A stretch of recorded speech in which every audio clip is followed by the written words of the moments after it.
Muy buenos días, los saludo desde el Consorcio de Universidades del Estado de Chile. Muy buenas tardes a quienes nos ven desde otras latitudes.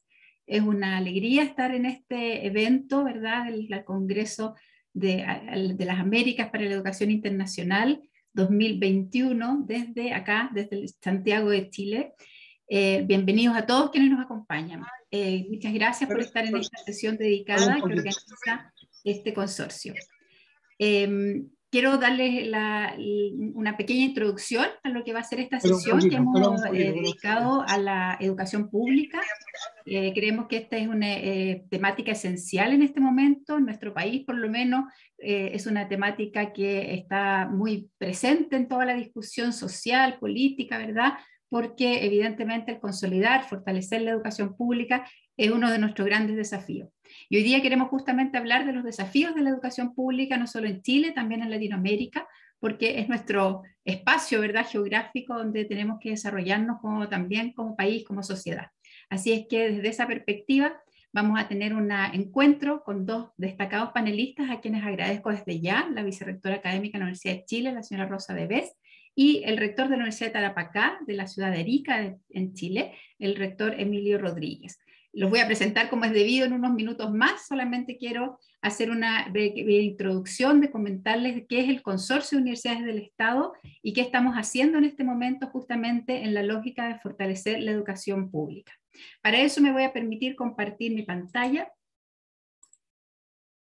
y poder mostrarles, denme un segundo.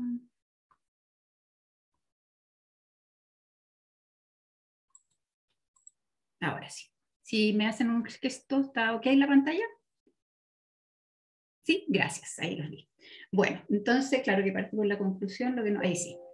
Sistema de universidades estatales. Bueno, lo que quiero mencionarles muy brevemente, para no quitar espacio de esta conversación, es precisamente el trabajo que está desarrollando el Consorcio de Universidades del Estado de Chile para la construcción de un sistema de universidades estatales. Esto tiene mucho que ver con el fortalecimiento de estas universidades.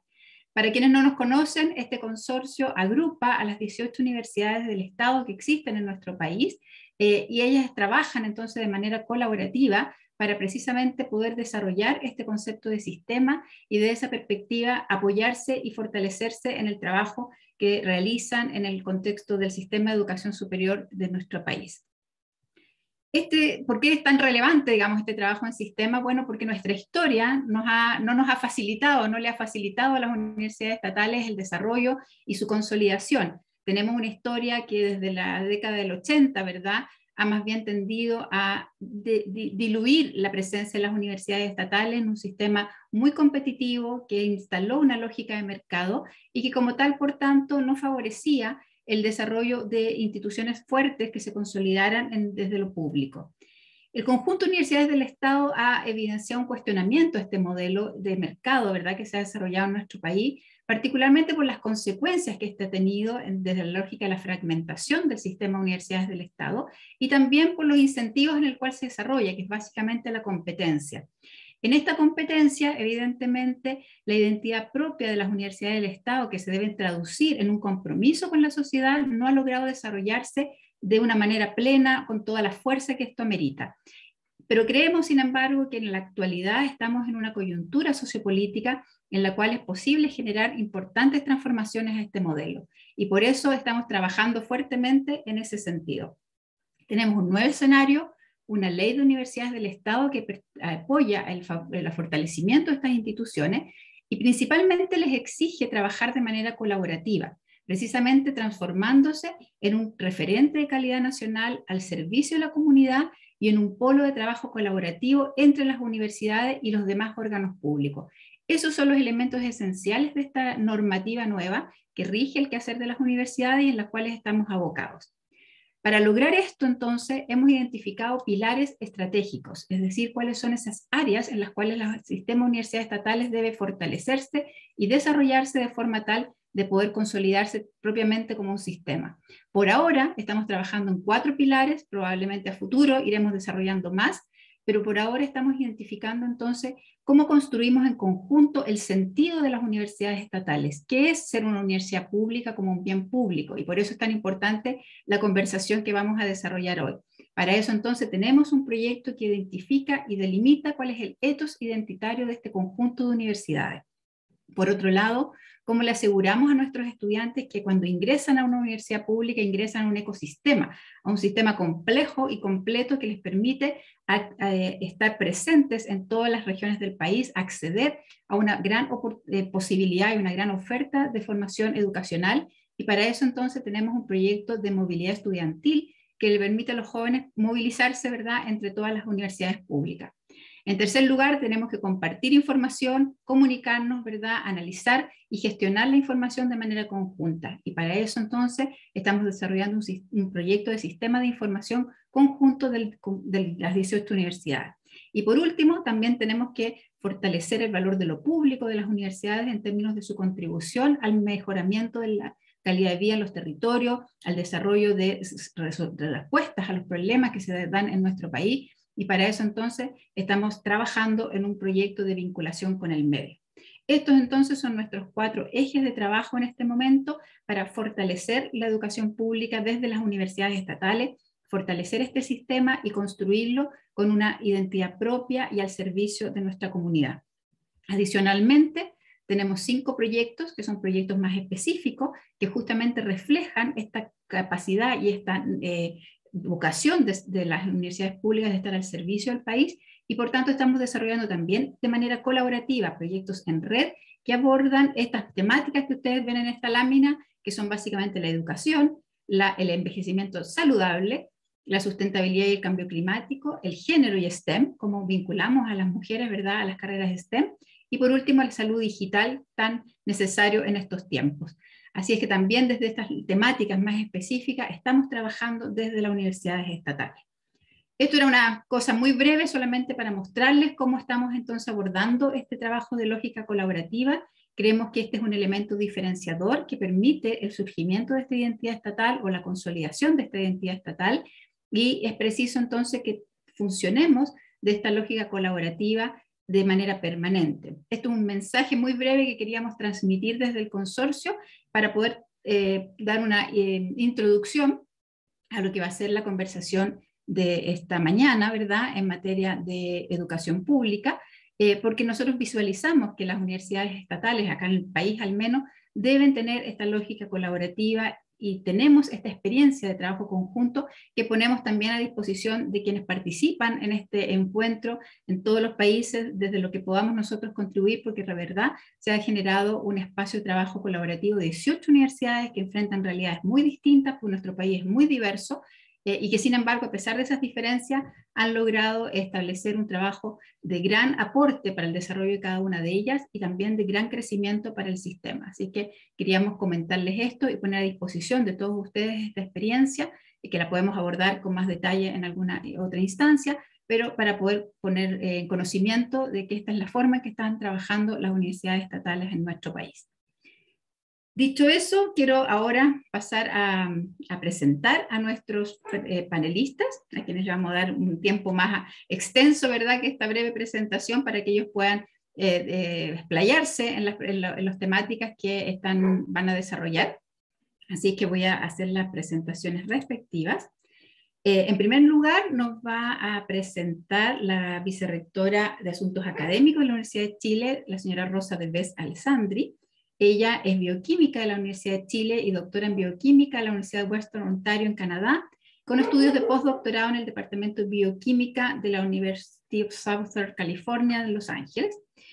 Como todos la conocemos, es una connotada académica en la Facultad de Medicina, ha ocupado altos cargos de gestión en la Universidad de Chile, destacándose los de directora del Departamento de Posgrado y Postítulos y también de prorectora en la misma entidad.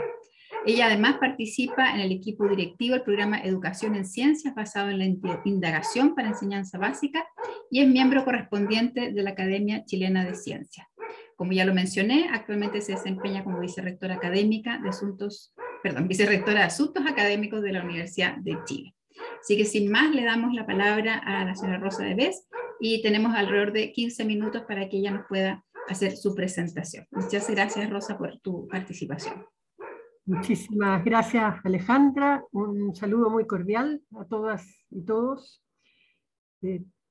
por acompañarnos, quienes nos acompañan. Agradezco la invitación a participar en esta sesión sobre un tema tan relevante, así como las palabras introductorias también de Alejandra. Hoy se cumplen 2 años del estallido social o la revuelta popular, y no es posible iniciar esta exposición sin reconocer la valentía del pueblo protagonista, así como su profundo impacto en nuestra vida social y política, que ha gatillado un proceso constituyente que nos llevará a redefinir las bases de nuestra convivencia.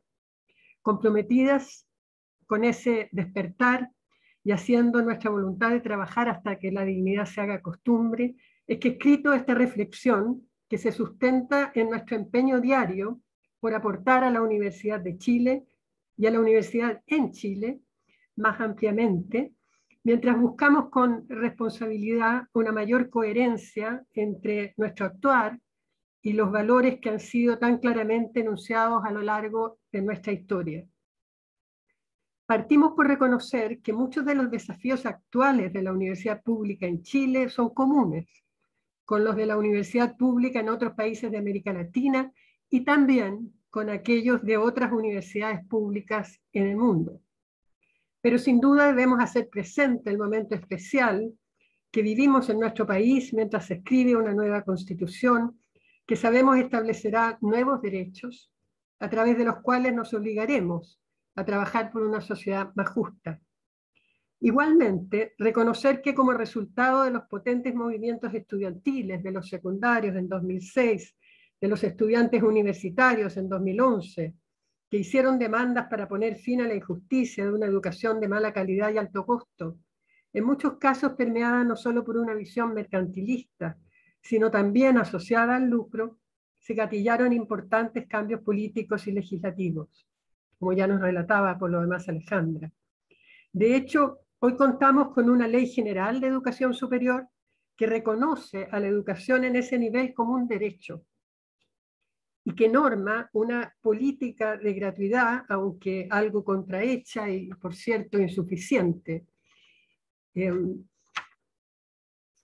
Y también una ley de universidades del Estado que, reconociendo el carácter distintivo de estas instituciones, les confiere, entre otras, la misión, y cito aquí, de contribuir a satisfacer las necesidades e intereses generales de la sociedad, colaborando como parte integrante del Estado en todas aquellas políticas, planes y programas que propendan al desarrollo cultural, social, territorial, artístico, científico, tecnológico, económico y sustentable del país, a nivel nacional y regional, con una perspectiva intercultural.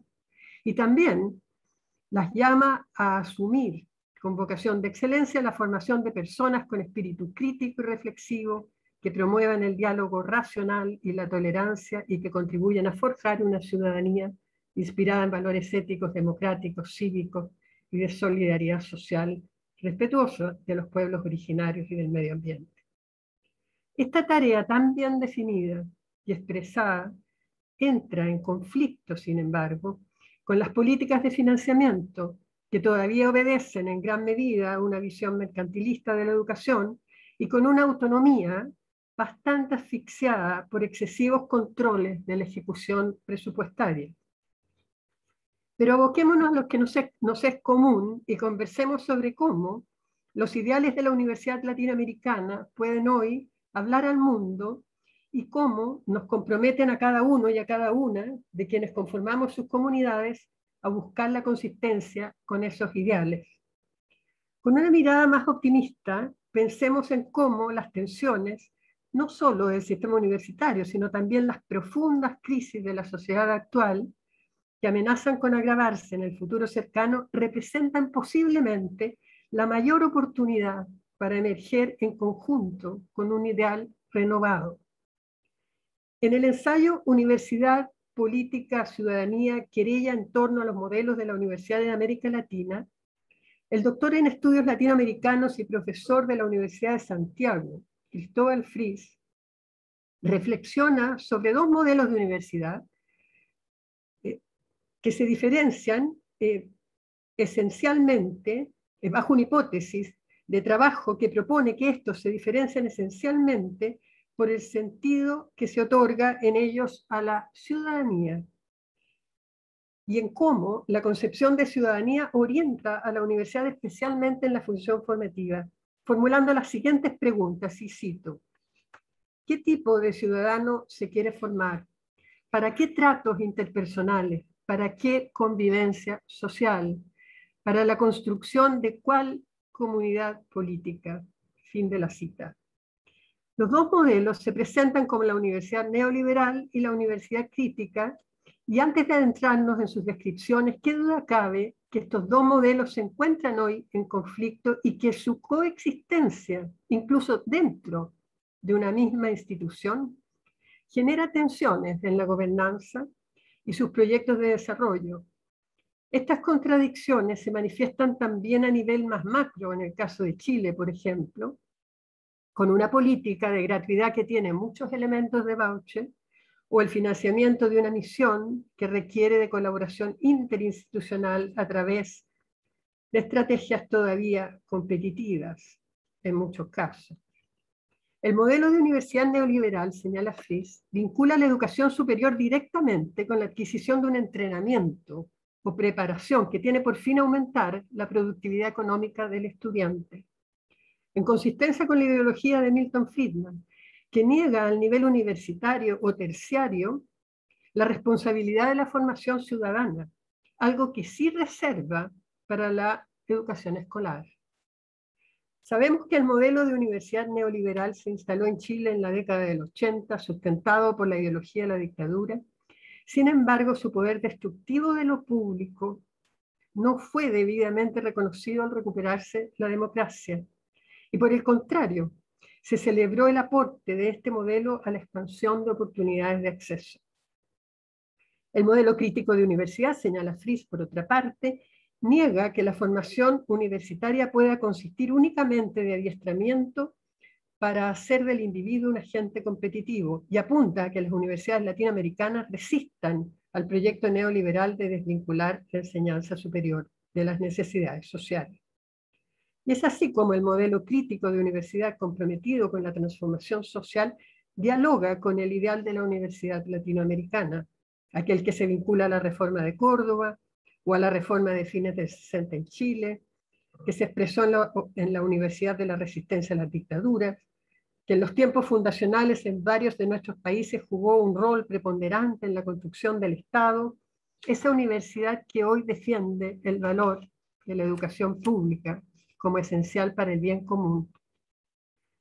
En la última década, nuestras universidades han estado comprometidas en ampliar el acceso a la educación superior a través de distintas estrategias que apuntan a reconocer el mérito a través de factores distintos de la sola medición y valoración de la preparación académica, buscando dos propósitos: un acceso más equitativo y justo, y la generación de un ambiente diverso que promueva el desarrollo integral de todos sus miembros.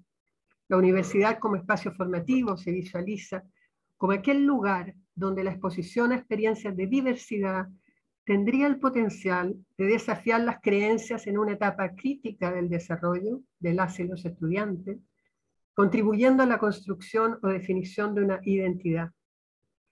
En muchas de nuestras universidades públicas se están revisando los modelos educativos para expresar de mejor manera los principios orientadores. En la Universidad de Chile, los principios de formación integral de personas, pertinencia educativa, equidad, inclusión y calidad educativa, se ha agregado recientemente el de igualdad de género y no discriminación arbitraria. La efectiva incorporación de estos principios requiere profundizar nuestro compromiso con una pedagogía inclusiva y una mayor articulación de las tres funciones universitarias, de manera que éstas se nutran y fortalezcan en esta integración, a la vez que enriquecen su sentido. La praxis de ellos, de estos principios, requiere de profundas transformaciones institucionales, que en varios aspectos ya están ocurriendo.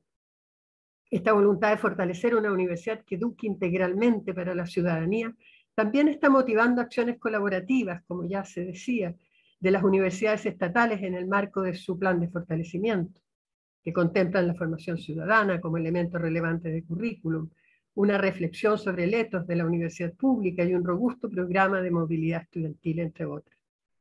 Una ampliación de este trabajo colaborativo en las universidades públicas latinoamericanas sería de gran valor.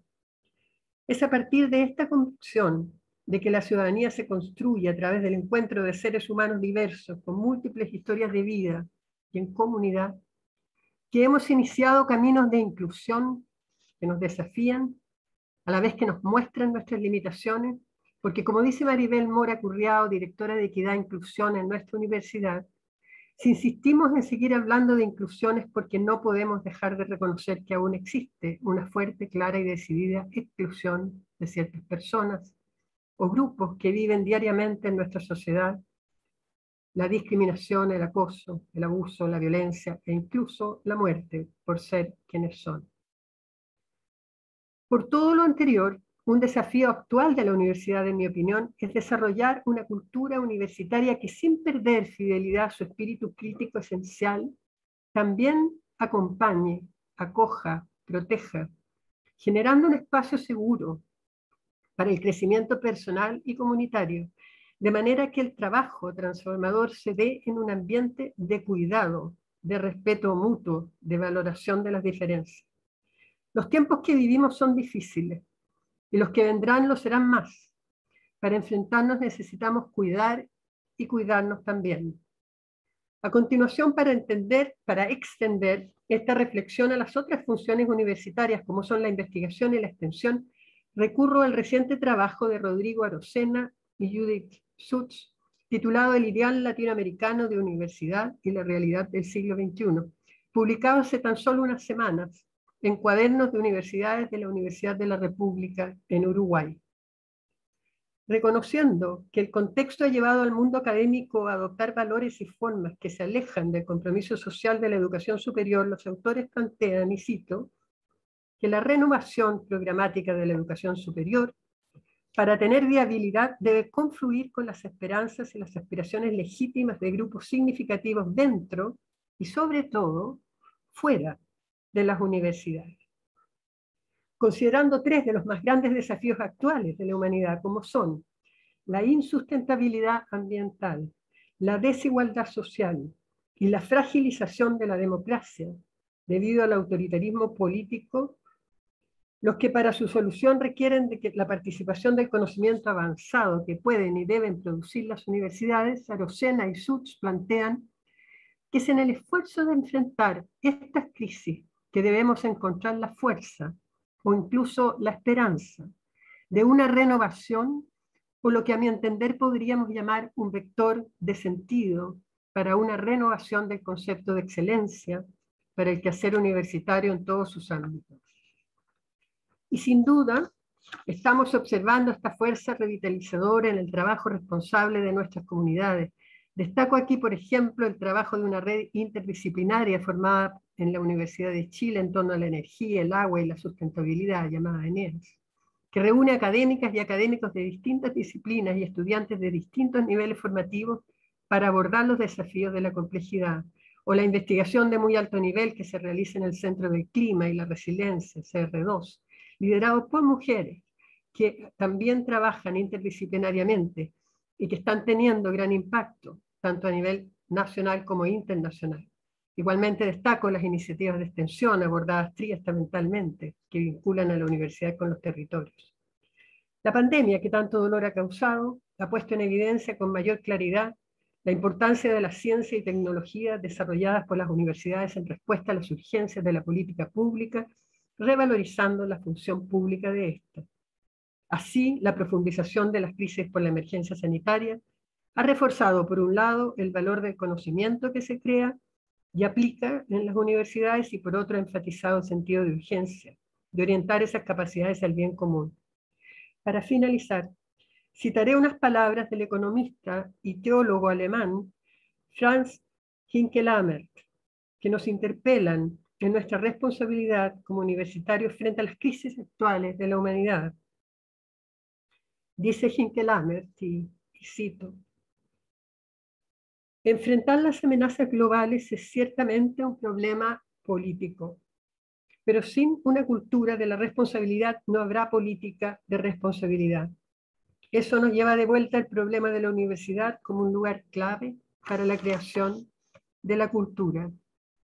Hace falta esta universidad en cuanto lugar de creación de cultura para que haya un lugar en el cual esta cultura de la responsabilidad pueda crecer. No es el único lugar. Todo el sistema de educación está implicado, y no solamente el sistema de educación, toda nuestra manera de vivir tiene que penetrarse por una cultura de la responsabilidad.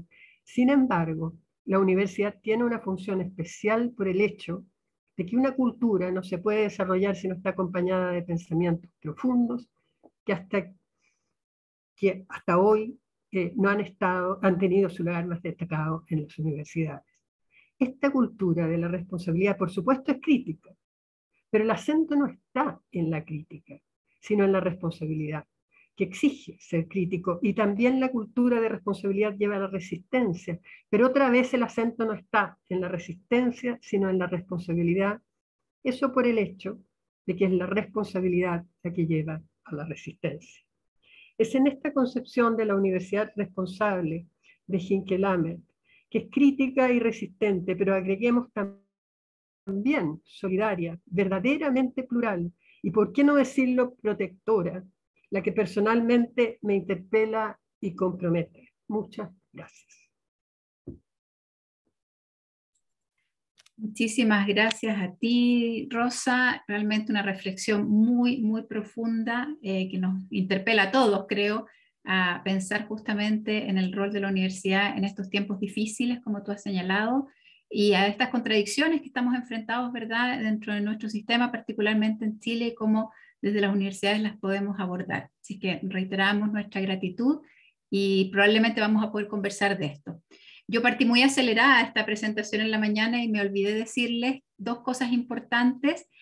Uno, que contamos con interpretación simultánea de esta sesión, por si alguien no lo vio, digamos, y lo necesita. Tenemos invitados aquí presentes del extranjero. Hay un módulo de interpretación que está en la barrita abajo, en la cual ustedes pueden marcar ahí español para poder entender la presentación. Y lo segundo, respecto a las preguntas, justamente la idea es que podamos interactuar. Vamos a tener unos 15 minutos probablemente al término de la presentación del rector Rodríguez para que podamos conversar con los panelistas. Así es que, como siempre, los invitamos entonces a dejar ahí en el chat preguntas para que podamos hacerlas y formularlas al término de la siguiente presentación. Así que los invitamos a escribir en nuestro chat para poder interactuar también en este evento. Así que sin más, ahora voy a presentar a nuestro segundo panelista. Ustedes lo conocen, ¿verdad? Pero vamos a hacer la presentación formal. El rector Emilio Rodríguez Ponce, él es doctor en Ciencias Económicas y Empresariales por la Universidad Complutense de Madrid y doctor en Educación de la Universidad Autónoma de Barcelona, además de tener varios estudios de magíster previo a estos doctorados. Como lo hemos mencionado, es rector de la Universidad de Tarapacá, institución en la que se ha desempeñado en este cargo por 3 periodos, alternados, digamos, no sucesivos, y en la que anteriormente también fue vicerrector de Administración y Finanzas y director de Planificación y de Administración. Así es que es especialista justamente en todos los temas de definiciones estratégicas y planificación.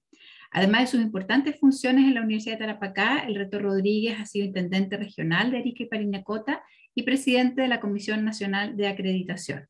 Asimismo, ha ejercido múltiples cargos en organismos colegiados, tales como ser director de estudios estratégicos del Consorcio de Universidades del Estado, vicepresidente de la Agrupación de las Universidades Regionales de Chile, vicepresidente de CRISCOS, entre otros.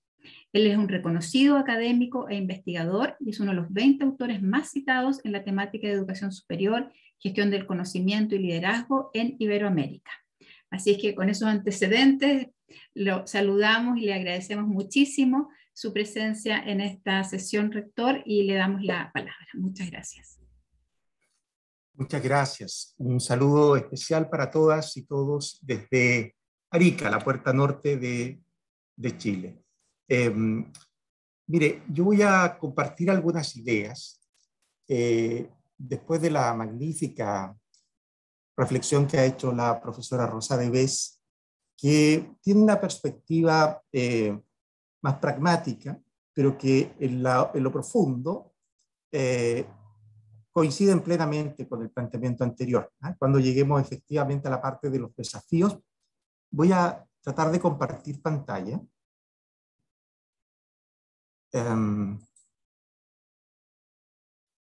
A ver.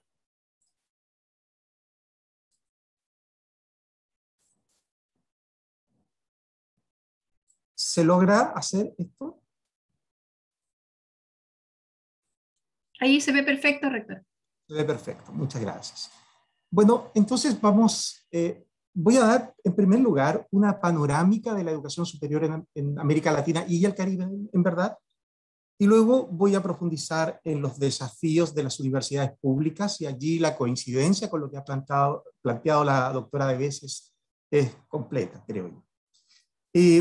Primero que todo, en esta panorámica es importante ver cómo ha evolucionado el número de estudiantes en América Latina y el Caribe, que estamos llegando a 27 millones de estudiantes, con una tasa de cobertura, esto es matrícula bruta, del 53%, y tal vez lo más relevante es indicar que desde los años 90 hasta el 2010, el ritmo de crecimiento fue creciente, y ahora hemos tenido un ritmo de crecimiento decreciente, pero de todas maneras, visualizando que hay países que no están creciendo y algunos incluso con crecimiento negativo en los últimos años.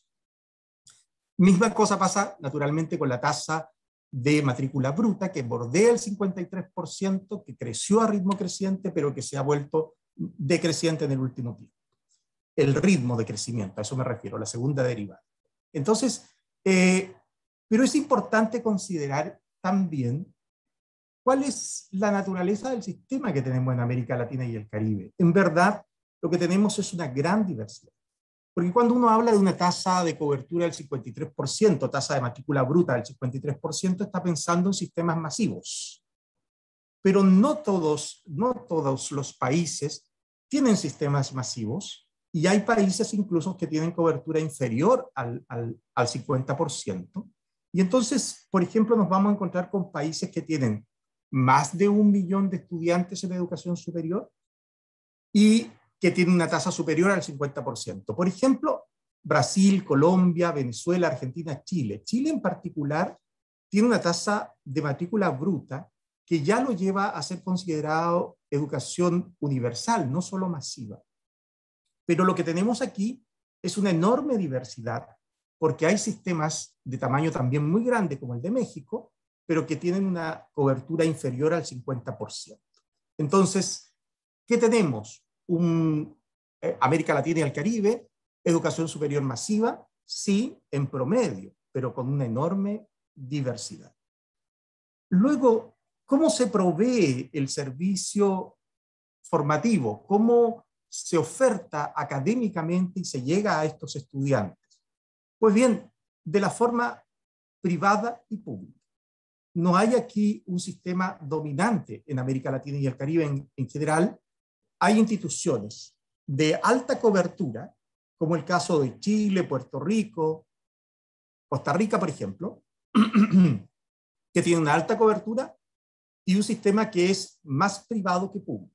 El de Chile es un caso ejemplar, porque no hay ninguno más privado que el de Chile.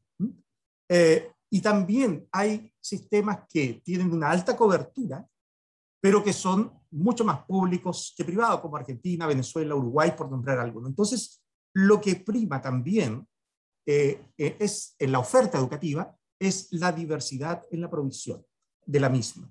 Es decir, es tanto privada, muy privada en algunos lugares, como en Chile, o pública, mucho más pública, por ejemplo, en Argentina. Y aquí de nuevo, hay con altas tasas y bajas tasas. Por ejemplo, Cuba es un caso de educación pública, muy pública, pero con una cobertura inferior, por ejemplo, a Uruguay, que es pública, pero que tiene una cobertura mucho mayor. Ahora, sí hay una correlación, aquí uno puede trazar una curva que va a dar una correlación en torno al 0,6, entre 0,66 eventualmente, entre el ingreso per cápita y la cobertura que finalmente se logra en educación superior. Mientras el país tiene mayor cobertura, necesariamente va a haber algún vínculo con el ingreso per cápita, ¿no? Y también lo hay, y esta es una cuestión importante, con el gasto de gobierno. O sea, los países que tienen mayor cobertura tienden a tener un gasto de gobierno mayor. Y esto es relevante porque, por ejemplo, en el caso de Chile, que tiene 85% de provisión privada, Eso no significa que el gobierno no gasta dinero, solo que ese dinero se lo transfiere a proveedores privados, ¿no? Eso es lo que ocurre en Chile. Entonces, mayor cobertura sí, con mayor gasto de gobierno sí, y en algunos casos como el chileno, ese gasto, parte importante de ese gasto de gobierno se va a proveedores privados, ¿no? Y también, este es otro elemento importante para esta panorámica, ver que, salvo Brasil, la inversión en investigación y desarrollo en nuestros países es relativamente baja, digo, salvo Brasil, aunque países como México, Argentina y Chile logran tener niveles importantes de productividad. Hice una proxy con artículos Scopus, podría ser cualquier otro, y serían resultados equivalentes. Entonces, esto nos muestra también que el tamaño es importante, porque cuando tenemos más de 1.200.000 estudiantes, entonces necesitamos una masa crítica, y esa masa crítica no solo hace docencia de pregrado, sino que esa masa crítica de académicos también hace otras cosas importantes como vinculación con el medio y genera productividad científica. Entonces, en esta panorámica, en resumen, tendríamos que decir que en promedio América Latina tiene una educación superior masiva, pero no todos los países, algunos no la tienen, y hay algunos que están incluso en una educación universal como Chile. Luego tendríamos que decir que el proveedor es mixto, en algunos sectores predomina la privatización como en Chile, y en otros sectores predomina, por ejemplo, una formación más bien pública como Argentina, por ejemplo. Y tendríamos que añadir que esto no significa, el hecho de que haya proveedores privados no significa que no hay un gasto público. Hay un gasto público igual, solamente que ese gasto público, en lugar de entregarse a instituciones estatales, se deriva de alguna forma, por ejemplo, un voucher o alguna beca, etcétera, al sector privado. Y luego, en esta panorámica, señalar que efectivamente el tamaño del sistema tiene impactos y efectos adicionales, porque los académicos no solo hacen formación, sino que hacen otros trabajos, e incluso en lugares como Chile, que tiene una muy baja inversión en investigación y desarrollo, se logra tener una productividad relativamente alta, digamos, en términos per cápita e incluso como volumen. Entonces, esa es una panorámica muy rápida, y entonces vamos a los desafíos. Y uno podría tener la tentación de decir, mire, Chile está ahí arriba en esta tasa de matriculación bruta, y a lo mejor un desafío para América Latina podría ser, oiga, avancemos como ha avanzado Chile, que tiene tan buena tasa, que tiene una educación casi universal, y eso podría ser una consideración que, por cierto, requiere incorporar otras miradas, ¿no? Lo primero es que hay que reconocer que el sistema chileno ha mejorado, creo que ha mejorado. Creo que el sistema chileno tiene buenas universidades, universidades que aparecen reconocidas en distintos rankings a nivel internacional, tiene una muy buena productividad académica, los indicadores de calidad han mejorado sistemáticamente en cada institución, y eso hay que reconocerlo. Pero también hay que reconocer que nuestro país, y como lo ha hecho brillantemente la profesora Deves, tiene una serie de tensiones que no están resueltas. Tensiones que dicen relación con el rol de lo público, de